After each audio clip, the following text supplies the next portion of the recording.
the oven. It's Cinema Bums. I'm Emmett. And I'm Wade. Cinema Bums is a podcast where we watch through every single movie in popular film franchises, one each week, to try and track how the storytelling changes over time. Today, we are returning to our mini-series, What is All This Scream Time Doing to Our Children? My God, I had forgotten that was the name of the series. Covering every film in the Scream series. We will fully spoil today's film, but we will not spoil any future entries in the series, because there are currently none. However, we will make some wild-ass predictions, and if the wild-ass predictions are anything like the wild-ass predictions we made last time, at least some of them will be referenced in the next movie. So, that's good. Let's see. Wade, how are you doing? I'm doing pretty good, Emmett. Yeah, I listened to parts of our episode on the last one, and I do have to say that we did call some things about how quickly they would turn this around and who would be involved in it. So we've got a little bit of sway, a little bit of good predicting power, at least. Yeah, and I'm not sure if you noticed this, but they used our catchphrase in the movie. Almost. So I would just ask the avid listener to look out for that. How are you doing? I'm doing great today, especially because we're honored to have a special guest. Please welcome the God of Thunder himself, Jonathan Thor Rains. What's up? Woo! Welcome back, Thor. How are you doing, Thor? How's it going? Dude, I'm great. It's Scream weekend, so I mean, I've already seen it 6 times, like I was telling you guys. 6 for part 6, you know? 6 for 6, yeah. That's incredible. Had to do it. And, of course, we know that you love this series, so can you just, tell us a little bit about your previous experience with this series, especially with 5, and how you thought, leading into this movie? Oh, for sure. So the first film was the first movie I remember seeing at the theater. I would have been 6. Fun fact, my mom made my brother and I learn the opening scene, and we would perform it for guests when they came over. I was Drew Barrymore, and my brother was the killer. And then we would switch, and I would become the mom, and he would be the dad. And we would stumble upon the dead body outside. So that was always great. Anyways, so yeah, I just grew up watching those, saw all of them in the movie, or at the theater. I have a Scream tattoo on my right thigh. I don't know if you guys even know that. I'll have to send you a picture of it. I got that in December, and then saw the 5th one last year 8 times. Damn. So I got to catch up. And then did the podcast with you guys on that one. I really enjoyed the 5th one. I am always impressed by how each of them fits so well with in the time period that they're released and really represent what's going on in horror movies at the time and are able to really, I think, accurately satirize them. So yeah, going into the 6th one, I was very excited. I was glad there was a quick turnaround because the 1st and 2nd ones had a really quick turnaround too. And I think the trajectory of these two are very similar to the 1st and 2nd one. And so yeah, I was excited going into it and it did not disappoint. I really liked it. Nice. Wade, what are the very brief stats on this film? We're talking today about Scream 6, released March 10th, 2023 by Paramount Pictures. This is, as Thor mentioned, only 14 months after the last movie in the series, kind of replicating that 12-month gap between the original Scream and Scream 2.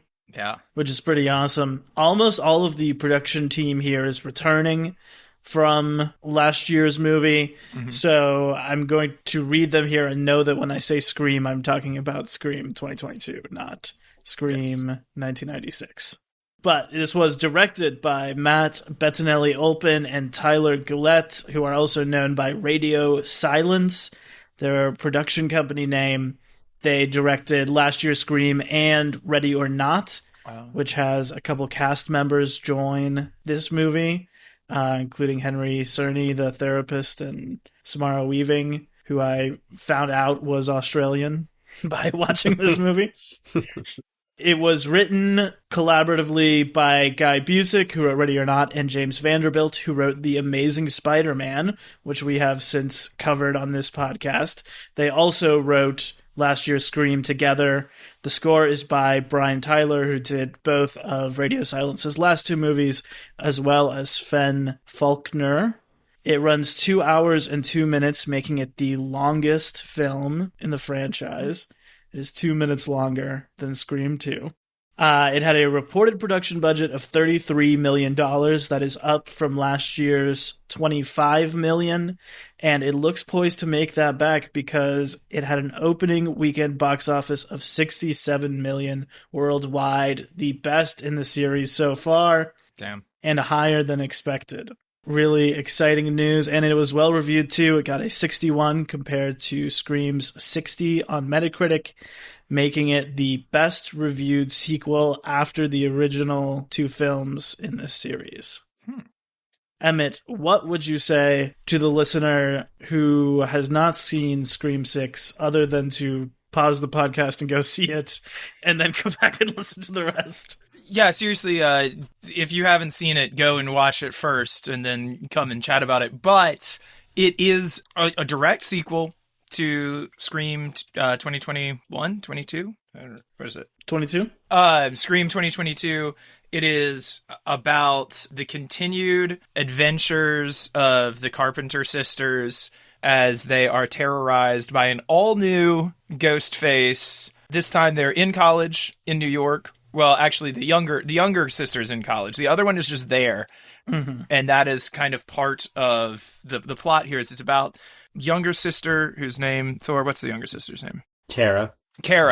Kara wants to move on with her life and forget and get past the events of the first movie and the tragic stuff that has happened to them.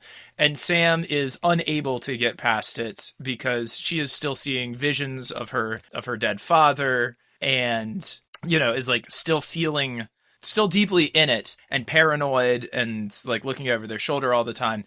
As this is happening, this movie opens with an absolutely sick opening moment where we see this young film professor get murdered by one of her film students. And then we get the mask reveal of who the killer is going to be. You think maybe this is a movie where we're going to like know who the killer is the whole time. And that's going to like heighten the dramatic tension somehow. And then that guy gets killed by the real Ghostface, who we still aren't going to be sure who it is for the rest of the movie. So we've got back from the old film, Cindy and Chad, who are Randy's... Mindy and Chad, who are Randy's niece and nephew. And are twins. And they're twins. And we've got Sam and Kara, who are Billy Loomis's kids. Tara. Or no, just Sam is. Right? Just Sam is. They were raised by the same mom and dad, but Sam actually has a different dad. Right, and we should mention that Tara is played by Jenna Ortega, who, when we recorded our last podcast episode, was the girl from Scream and is now like the biggest star in the world. Mm-hmm. Yeah, she is Wednesday. She's it girl number 1, Wednesday Adam. Yeah. We love her. Although I must say, my heart belongs to Samantha Carpenter forever, even if she has to cut it out of my beating chest. It's that's why my heart.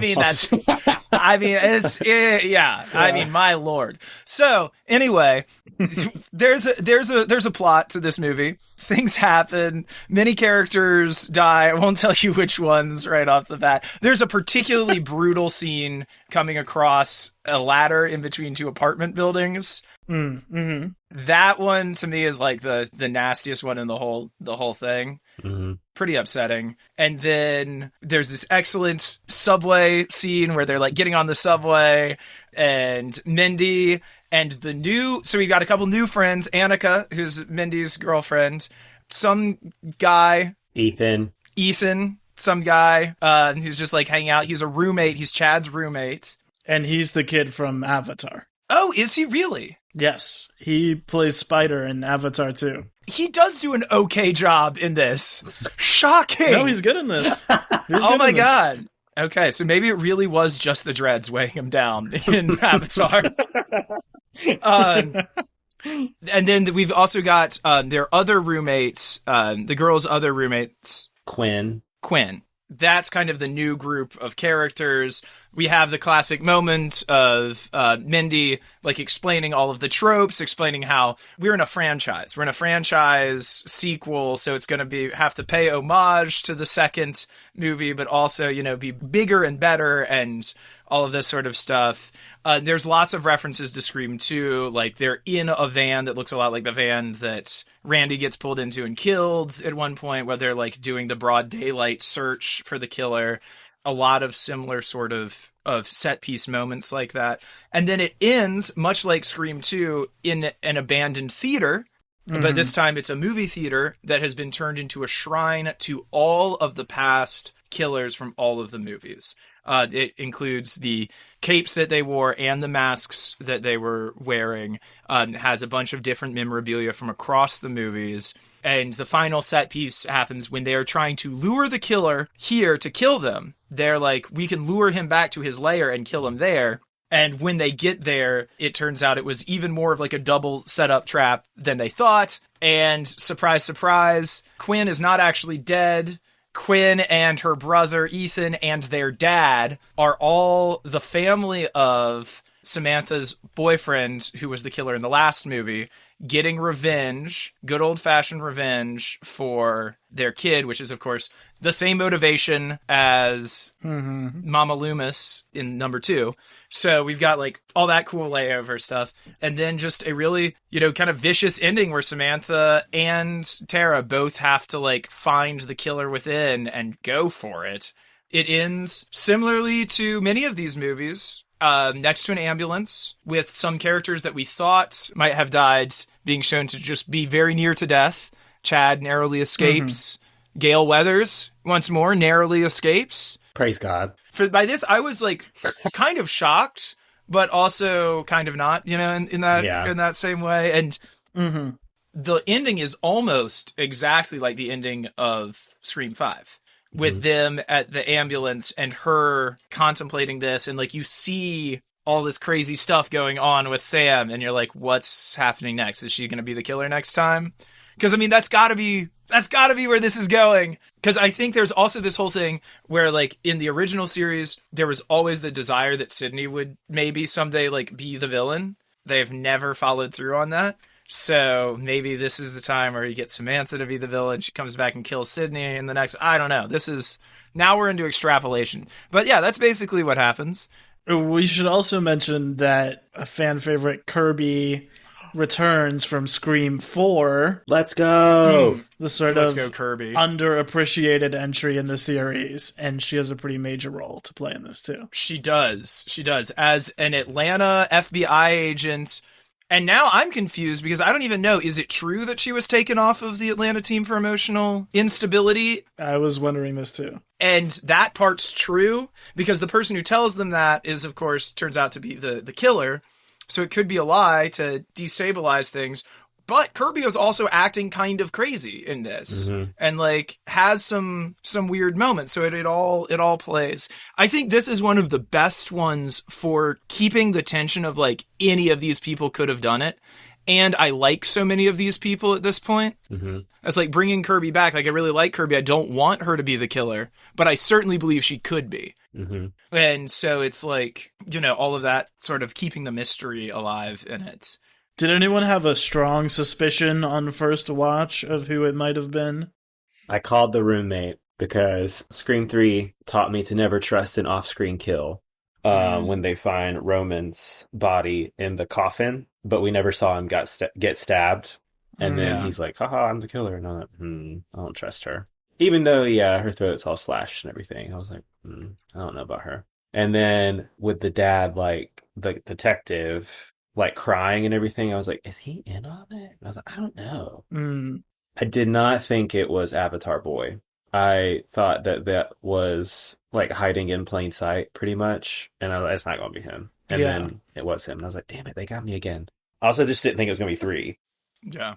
I, for a minute, thought it might be one of the twins. Because, one, obviously they're very savvy, the killer. And 2, I was like, it probably is at least 2 people. And one of them has to be a strong person, just given what's happening. So I was like, it could be Chad. He's a big dude. But then he got kind of tag teamed, and I was like, oh, maybe it's not him. I thought that it was Mindy based on that she gets shoulder sliced in the roommate attack. Oh, which is, I think, what happens in 2 and in 5. One killer will like only lightly bruise the other killer. To kind of throw you off. But then later on, I was also thinking about Chad, like you were saying too. Yeah. I didn't have any clue. At all. I had no clue. I was like, it could be Gail. I was like, who knows? She's like 55.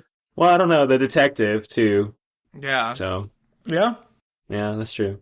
I don't believe that the killer usually uses a gun. Mm-mm. And I think, like, now looking back on it, the scene in the convenience store where he's shooting at them, oh, that's a tell that it could be the cop, you know? true. Yeah. He also dodged that shot really fast when the convenience store guy went to shoot at him. And I was like, that makes sense. It couldn't have been Ethan or Quinn because they just left the apartment and Ethan and Quinn were in the apartment. Yeah. And so that had to have been the cop. God. So the subway stab. Stressful. And, like, that really threw me off, too, because I was like, this can't be Ethan there, because you're, like, seeing him do it. So it's probably, it's probably Quinn or the dad. I think she says it's her. I think Quinn says she stabbed Mindy and stabbed Gail. I know she says she stabbed Gail. I think she said she stabbed Mindy, which would have made sense because she would have just left the apartment and they just came from the apartment to get on the subway. So she probably just sat in the subway and waited for probably Ethan texted her or something and said, hey, we're getting on the subway now or something. Yeah, that whole scene was super stressful. This one really did well with the suspense and like chase scenes because part 5 didn't really have any chase sequences where like one person seemed in peril and they're hiding and then all this. Yeah. The scene with like the chase sequence with obviously the bodega scene and then Gail, those are I think two of the best scenes out of all of the movies, especially Gail's scene with all of the lore leading up for 6 films and then all of that context with her running around her apartment. That was excellent. Yeah. And that looks like a lot of her too, because her face is in a ton of those shots. So I think she's doing her own stunt work on a lot of that too. Not to get ahead of our MVPs or anything, but I thought she was great in this movie. She is so good. Absolutely. She's my favorite character out of the whole series. And so the first time I watched it, I was a little stressed. Yeah. My arms were like super tingly and I was just like not talking and my friend was like, are you okay? Don't talk to me right now. The EMT was like, we got a weak pulse and the whole theater was like, yes! Because I was like, there's no way this is how they're sending her off. Please, please, please. If they had, it was beautiful in a weird way. Her whole little monologue about Sydney and everything, like it would have been a sweet way to do it. But that was a good scene. Yeah. That was. We've talked a little bit about it, and I think we all know where we stand on this, but flop or bop, Thor? Oh, bop! For sure. Hell yeah. Wade? It's a bop for me, too. I don't like it as much as the last one, which I love. There are a few things that I felt were kind of missing in this one, but I do still think it's a great time at the theaters in particular. I think this one, probably even more than the last one, is like really a blast to watch. And so, yeah, I hope that good word of mouth on it keeps propping it up at the box office. Yeah, I liked a lot about it, but I do have a couple of qualms to speak about too, I guess. Cool. What about you, Emmett? Flop or bop? It is a bop for me. I enjoyed this one. I think I enjoyed it more than Scream 5. I'd have to go back and watch Scream 5 again and like compare the two. But to me, what I noticed about this one a lot is like I was like, oh, like this is connecting to structural Easter eggs with the other movies too. Not just like, oh, like here's a thing, here's like a reference, but like the I just think it was really strong writing, basically, of plot writing to get it all to mesh and fit within the context of what they're trying to do and still feel like fresh and be a surprise at the end. Yeah. Before we get into, Wade, your qualms about this film, perhaps you'd tell us some of the behind-the-scenes drama. Well, there's only one big behind-the-scenes drama that I guess we definitely should talk about, which is that this is the first Scream movie without Neve Campbell playing Sydney. She was supposed to be in the movie, and then last June, she announced that she was not going to return because she was not offered a what she felt would be a fair salary for her role, 6 movies into this as the lead. She gave a statement which says, quote, "As a woman, I've had to work extremely hard in my career to establish my value, especially when it comes to Scream. I felt the offer that was presented to me did not equate to the value I have brought to the franchise. It's been a very difficult decision to move on. To all my Scream fans, I love you. You've always been so incredibly supportive to me. I'm forever grateful to you and to what this franchise has given me over the past 25 years.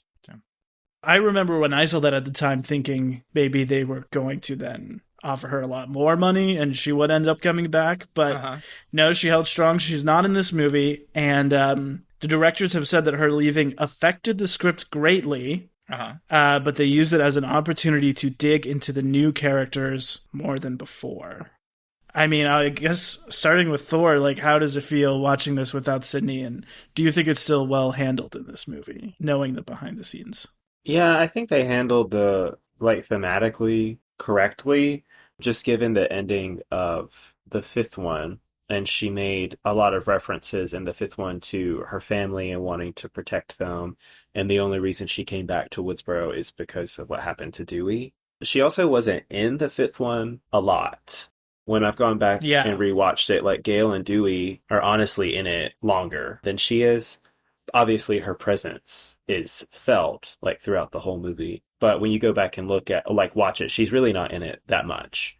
It does make sense for her to kind of be away, but not necessarily present within everything that's happening, because you can tell the franchise is, like, kind of veering off, and it wants to go more with the younger cast, which is fine.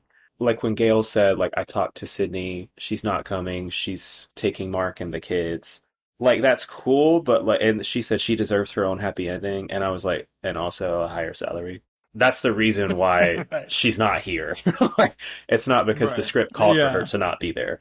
But I don't know how you, like, respectfully even reference that or whatever. You don't need to in the script, obviously. I felt like for what they were doing, it made sense. But also, I mean, Billy was targeting Sydney. So if you're going to count down to Billy, yes, I understand Sam is his daughter, but at the same time, his motive was to kill Sydney because of her mom and what he did to her family.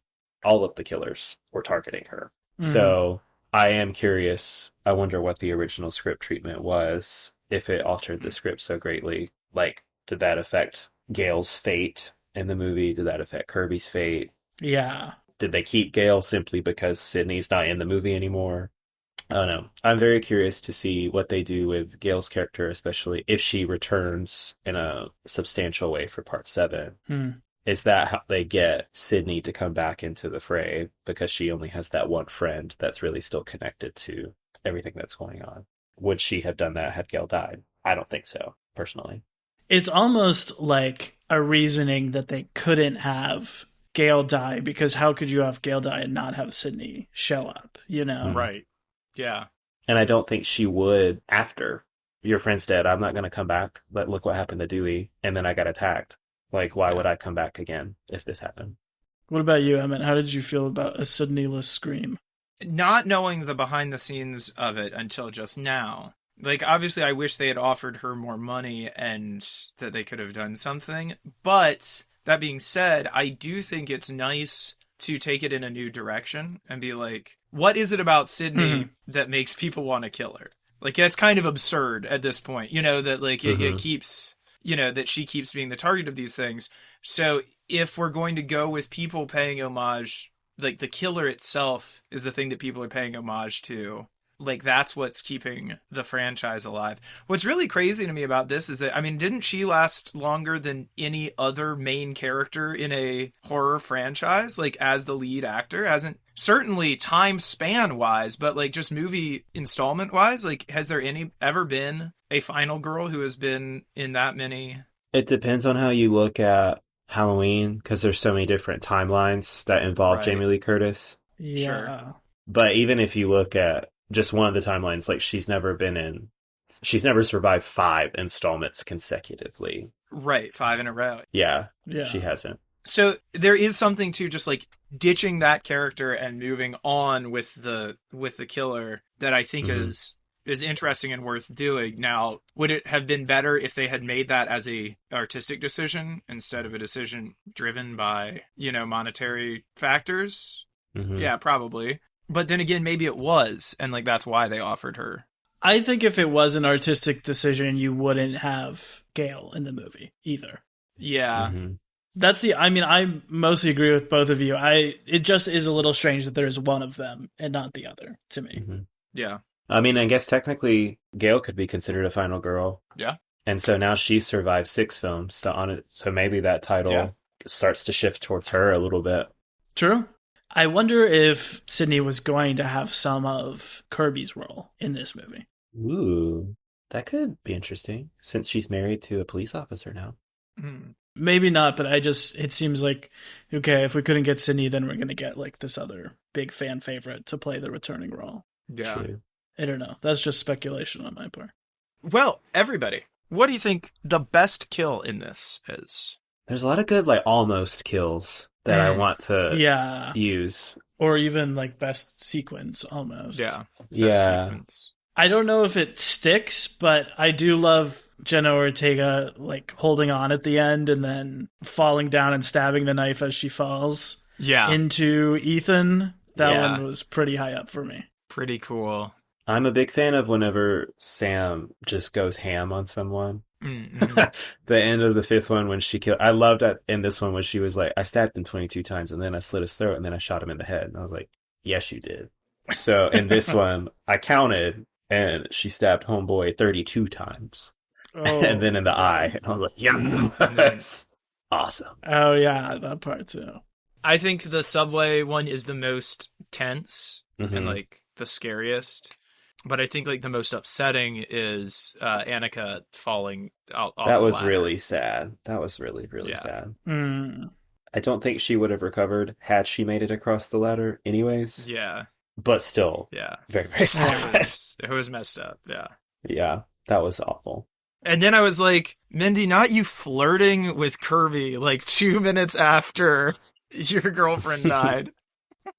I love the bodega scene too, in that Ooh. Ghostface is just like wasting regular civilians who are in the wrong place at the wrong time. Mm-hmm. I feel like we've never really seen that in these movies, so that was super cool, and I almost could have even done with more of that using the New York City setting throughout the rest of the movie too. Mm-hmm. I like that. I thought that was cool. With that, who do you think is your MVP, OTP? And I think our protagonist for this is just going to be Sam. I don't think we're going to take Tara off. Okay. She doesn't seem as central to this one as to me. I don't want to go with my obvious choice and say Gail. Mm. But also, I think she had the best sequence in the movie. Yeah. Yeah, I'm gonna throw it to Gail. I'm gonna throw it to Gail Weathers. Gail Weathers. Wade? I love Gale too. I think my other MVP for this movie would be Chad. Mm-hmm. Mm. I think he has a really great energy. Mason Gooding is the actor. And I really liked him and Tara's romance in this movie. Mm-hmm. I thought that was a fun little twist. I like that it's played so sincerely. It's maybe like the only scenes in this movie or even in this franchise almost that has like no irony whatsoever, is like just the sweet romance between the two of them. And I think they pepper it in just the right amount. Like it's like you get a little taste of it here and then in the middle and then it comes back around at the end. And I definitely thought that he was dead. So the fact that he kind of pulls a Dewey and survives being stabbed a billion times at the end was exciting to me. Yeah. What about you, Emmett? Who is your MVP? I don't know. It's hard because I think that Mindy is one of my favorite characters. But as far as like whose acting was I like taken away by, it's hot guy from across the apartment. Oh, Danny. yeah. He is not in this much, but when he is giving just like such a different energy of performance.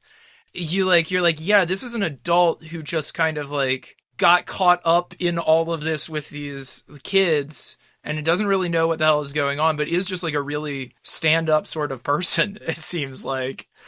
But I was like, ooh, is there going to be like, he could be the killer, you know, there's always that. And I thought he played it just right. I'm curious what they do with him, like moving forward. Yeah, I wonder if he comes back. Mhm. Yeah. That is true. He's kind of a part of the group now. Yeah, he is. And is the core 4 going to be a thing now? Is that a thing? I like it. I'm glad that they made it. Yeah, I like it too. I also kind of like when she was like, "How are you alive?" and he did that because like Yeah. we're the core 4, duh. Like it's the same thing. Like, why is Dewey alive? Oh, because they're the trio, duh. That's just the reason why. That just makes sense. I was like, that's funny. Mhm. I like it. That's the only reason I need. They're the core 4. Sure, I don't care. Cut his head off. He's still alive. I don't care. They're the core 4.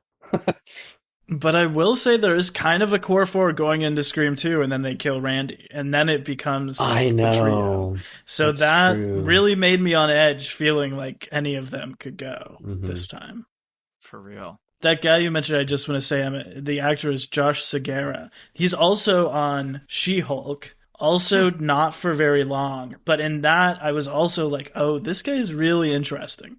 Like, very funny. I'm excited to see what he does with, like, a bigger role in something else. He just seemed like a real person, which is something that often these movies don't seem like they have in them. Mm-hmm. And he seemed like that, you know? And so that was cool. Final thoughts and updated ranking of the Scream series. Thor, I will kick it to you first. Okay. I really liked it. I think it was Wade at the beginning that said it was just like a blast to watch. I think that's a very good way to word it. It was very fast paced, which I think a lot of the other ones are pretty deliberately paced throughout. And I feel like this one was really, really fast, and just lots of action, lots of really good sequences, but it also didn't skimp on the characterization, which I thought was really great. I watched a movie last night called Four Flies on Grey Velvet. The guy at the beginning, that's the film guy that gets killed, he's wearing a t-shirt that says that. And he makes a reference to the teacher giving him a C on his Giallo paper, and that he really liked Argento. It's an Argento movie. And I was like, I wonder if there are parallels. Watched it. There are, which was really cool. There's a whole subway sequence that is very similar to the Mindy scene. There is a fake out death early on in the movie, and then is revealed to come back around and be a killer. And then the motive is a little similar. Like, it's like just far-fetched enough to be believable, which I thought this one was too. Is like a little convoluted, and it was like almost pushing the boundary of like, this is stupid. But then I was like, actually, I kind of like it. Anyways, I just thought that was cool. That is really cool. I thought this one really referenced like those kind of like classic Giallo kind of thrillers. Updated ranking, I think I would say 1, 6, 2, 5, 4, 3. Cool. Maybe 1, 2, 6, 5, 4, 3. As of right now, I think 6 is second for me. Wait. For updated ranking, I think I would go 1, then 5, which are my two favorites. Then it would be 4 and 2, I think, in that order. But I always go back and forth because it makes me feel disrespectful to 2, which I think has the best sequences in the entire series. So, but I also think that 4 has like better characters and a story I care a little more about. Mm-hmm. I don't love really like the killers in 2, which was also something that kind of held me back in this one because it's sort of the same motivation. But then I think I would go 6 and then 3, which is the only one that I dislike. I think all of the others are really good. And there's some good stuff in 3, but it's definitely the weakest for me. I loved that opening moment, which Thor was just talking about too, and when it felt like we were maybe going to get a movie like where we know who the killer is the whole time. That was crazy. And it also is very in like Scream style that he then gets immediately killed. Mm-hmm. And there's still some more mystery.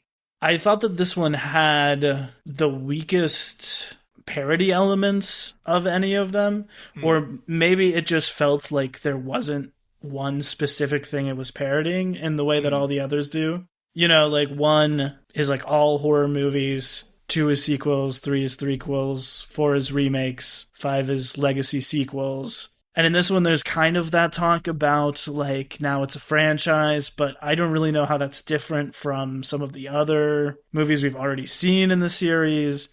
And when they said it in Manhattan, I was like, oh, is it going to be a parody of, like, Jason Takes Manhattan? And they did not spend enough time on a boat for that to be true. Yeah, you have to be on a cruise for an hour first. Any long-running series where they're like, this one's in X place. But then that stuff is sort of played like straight and for scares and it's not made fun of. So yeah, I don't know. I think that was missing a little bit for me. And I think that I was also like, towards the beginning, I was like, oh, so it's really like a direct sequel. Like, we are not sort of starting from square one as we have all the other times. But this one is really dealing with like the fallout of 5, which I liked and also like took me a little bit to adjust to. Emmett, what all did you think about it? And what is your updated ranking? Well, my updated ranking would be 1, 2, 6, 4, 5, 3, I think.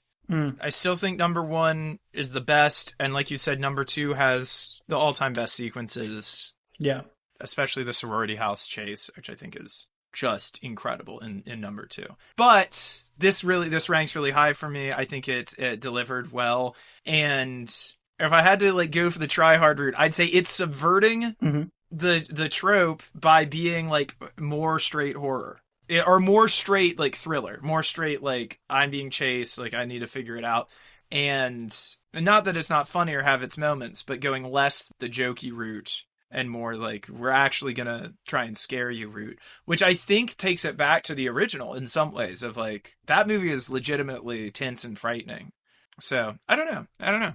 I hear what you're saying about New York and like not maybe using that in the way or not making reference to the fact that, oh, like we're in New York, isn't it funny? Or like where's the Jason Takes Manhattan references, you know, like where's that stuff in here? Maybe it is. You just need to watch it again. But overall, very enjoyable. Yeah, just see it on a big screen if you can. You will be tense and excited the whole time. Speaking of watch it again, I sadly have only seen this one once, so I definitely think that my opinion will improve as I watch more. I think these movies really unravel themselves.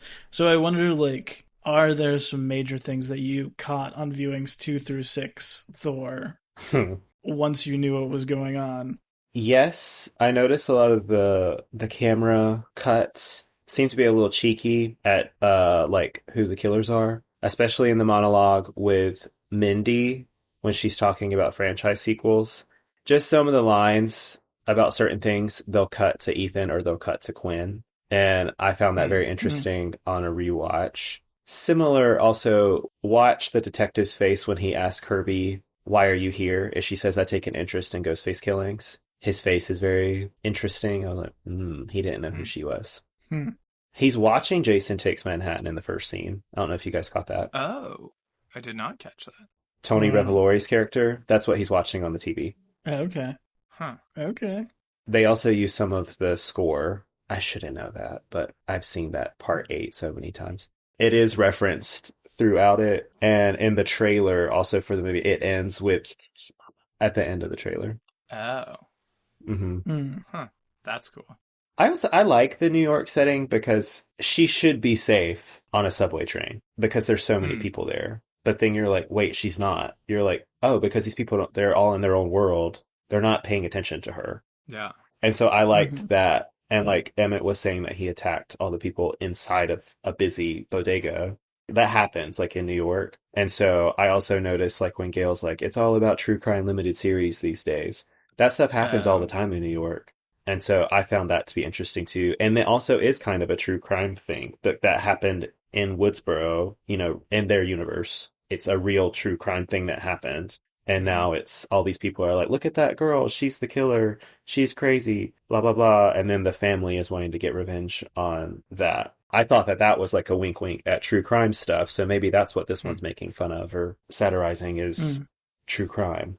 Can either of you guys explain to like, I was a little lost on the countdown and the motivation of the villains. I get that like they're trying to get revenge for Richie, but what's up with like the you've got to wear the mask, like it's your destiny, all of that sort of business? So he was wanting her to put the mask on because then they were going to kill her, leave her there with the costume on. And so they're like, oh, she's the killer. And she went crazy, put on her father's suit and tried to kill us all. Oh, okay, so they're trying to frame her like Richie is in 5, too. Yes, they're trying to finish what he was doing. that's why he was like, we want to finish all these like home movies that Richie made, which I would love to watch those. I hope those are like a special feature or something on the Blu-ray when it comes out. That'd be cool. Yeah, that was interesting. I think that's what they were going for, is that we're going to finish this framing thing that Richie started. It's also interesting where they say, like, it's not enough to kill someone, you have to assassinate their character. Mm-hmm. Like, that was such an interesting piece of all of that. And, like, you don't just have to kill Sam, you have to get her internet canceled. Like, maybe getting her internet canceled is more important than actually killing her. Mm-hmm. Which is just wild and fun. And how did you feel about that, Emmett, when you've been peddling these the main character is really the killer theories for so long? Well, okay, to be called out in such a way. I'm not putting you on blast. But I'm saying perhaps the movie is calling you out. Well, it is. And it's like, but I also think these movies have always had a kind of contentious relationship with their own fans. In the sense of, like, making fun of it, and also being like, you're ridiculous for caring about this so much, and also we're going to make it exactly for you, and exactly in such a way that it will, like, you know, like, upset everything that you think you know about it. I think that's really cool. I think that's part of the fun of the whole thing. It also reminds me of, like, didn't the second one's script get completely rehashed? It got leaked on the internet. Like 1997 got leaked and rehashed. Yeah. It was going to have 3 killers. Oh, no kidding. Originally. Oh. The roommate was going to be Hallie. The roommate was going to be one of the killers.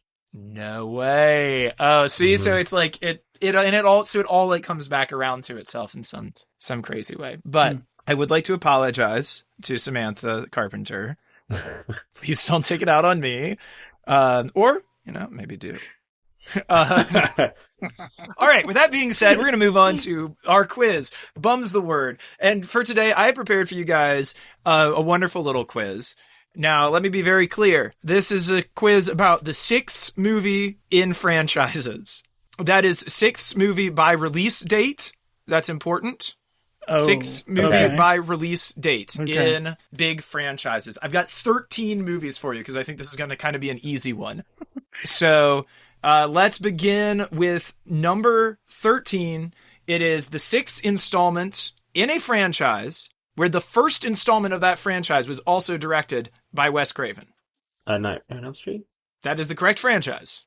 We're looking for the name of Nightmare on Elm Street 6. Part 6? Is this movie also directed by Wes Craven? A New Nightmare? Wes Craven's New Nightmare? This one wasn't directed by him. Just the original in the series was, yeah. Freddy's Dead, The Final Nightmare. Freddy's Dead, The Final Nightmare. That's correct. All right. Wow. Next up, we've got another horror film. This film came out in 1995, the same year that I did. And it stars somebody who just won an Academy Award, baby. Is this H2O? Halloween? Oh, this is Halloween, The Curse of Michael Myers.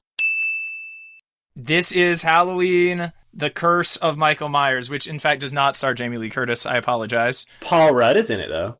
Paul Rudd is in this movie. It's his first movie. Really, his first? Wow. Wow. Next up, this is another famous long-running horror franchise. It involves a character from the previous 2 movies who was like kind of the hero for a short run in these films. Oh, Jason Lives. Yes, it is Jason Lives.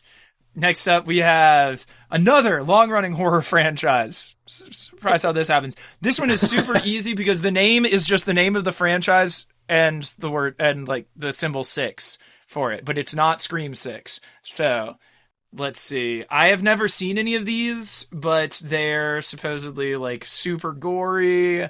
Saw. Yes, it is Saw 6. I'm like looking at my shelves of movies right now, and I'm like, what is that? Next up, we have a movie that Wade and I will be covering on this podcast pretty soon. It is the 6th in a long-running franchise of action-adventure comedy movies. This one features one of the most beloved characters finally finding out who their family is. Is this Muppets in Space? Yes, it is. Muppets from Space. That is correct. I can't wait to get to that one. Gonzo is my guy. I can't wait. Next up, we have from one of the, I think maybe the longest running movie franchise of all time. This is number 6 from that. Oh boy. It is the name on which we would base the name of the series if we were ever to do the series. Oh, so this is on Her Majesty's Secret Service? That is correct. James Bond. From James Bond? From James Bond. Next up is a movie which we have covered on this podcast.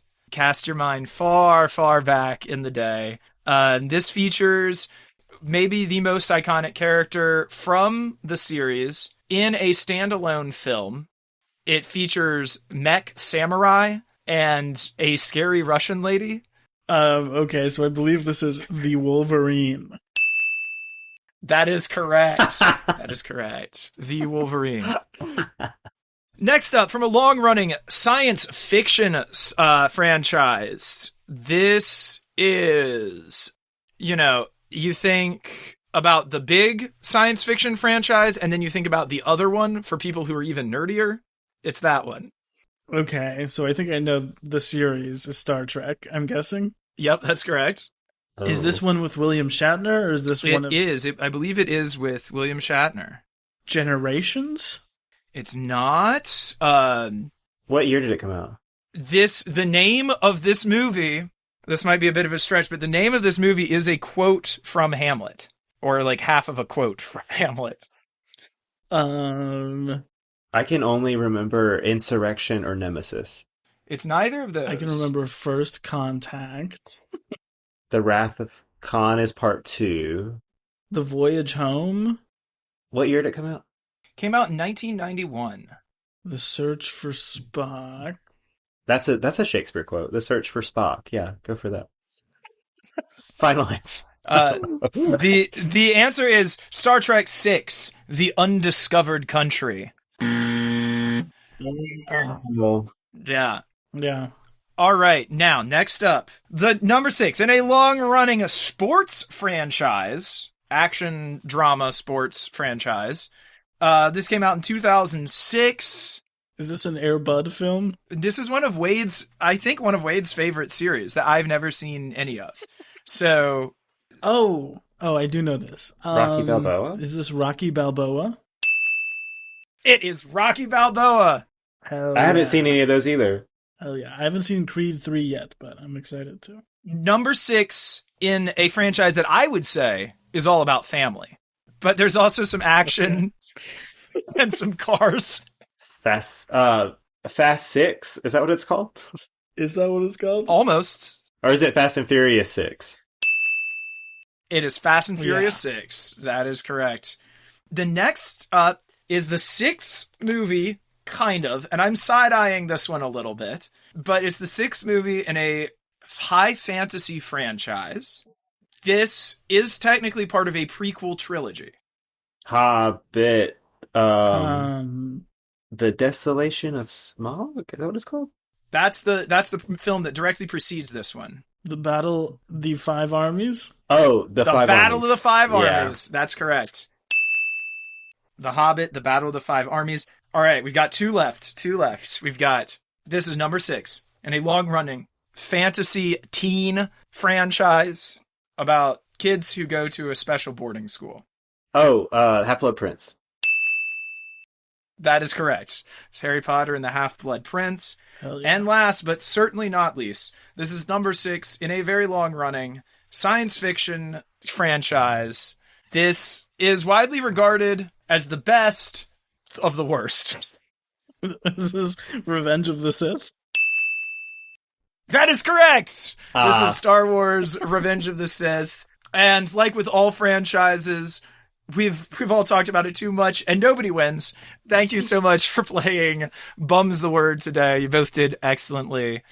I was surprised that I could find a list with that many 6 movies on there. America, we have a problem. And that wasn't even all of the ones on the list. So, Thor, are there any plugs for work that you are doing, things that people might find your voice, or anything you'd like to say before we sign off here? Dudes, I got cast in a horror movie. Hell What? yeah! Hell yeah!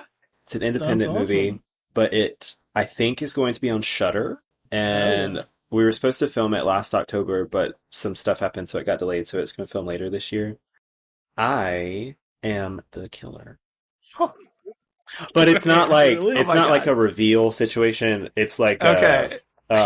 like a killer scarecrow. Oh, cool. And so like I'm the person, I get killed at the beginning of the movie, and then there's like a curse or whatever, and then he comes back, and they were like, "Do you want to play the scarecrow too?" And I was like in the suit, and they said yeah, and I was like, "Please."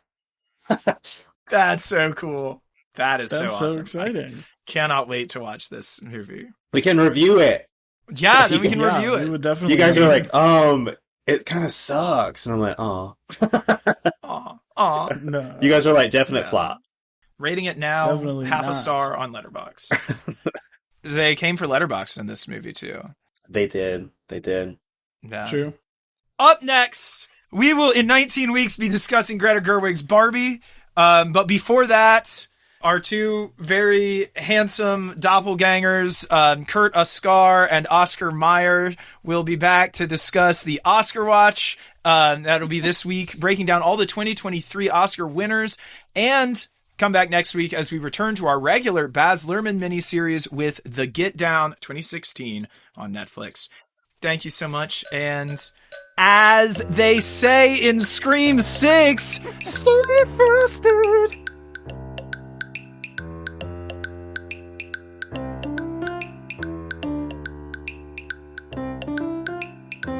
Cinema Bums is a production of DKG Podcasts. It is created and produced by Wade Lawrence Holloman and me, Emmett Temple. Wade also edits and mixes the podcast. Our theme music is by Zane Holloman, who you can find on Bandcamp, and our show art is by Autumn Beckner. Our social media is managed by Laura Bennett. If you like what you hear, please tell all your friends and leave us a 5-star review on Apple Podcasts, the 2 best ways to spread the word about our work. You can also follow us on Instagram @CinemaBums or email us at cinemabumspod@gmail.com. Don't flake on us. We'll be back next week.